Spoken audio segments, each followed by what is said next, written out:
reading through some stuff about oral arguments before the Supreme Court about whether or not a president has immunity.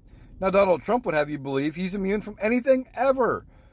From before he was president till now, because he was president at one time, everything he did was fine, and he's completely immune.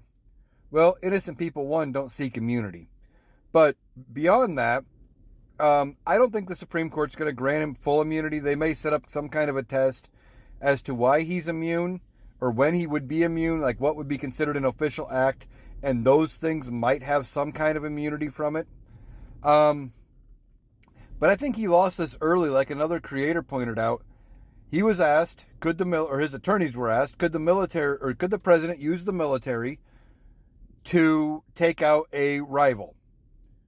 Would that be considered an official act? And the attorney's like, well, maybe. And then he was asked, well, what if he mounted a coup? Well, maybe. No, those things are not official acts. And if the Supreme Court grants immunity, they would be condoning and giving any president the ability to do those things. And if he's got the ability to take out a rival, what's to prevent him from taking out a Supreme Court justice or a sitting member of Congress or anybody for that matter? So I don't think the Supreme Court's going to give him immunity. I think they can see beyond the end of their nose and realize how bad of a deal this is.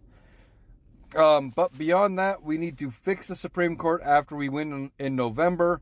Whether it's expand the court, impeaching some justices, or whatever. But don't get too shook up. I think they're just going to drag this out as long as they can. But ultimately not give him any sort of immunity.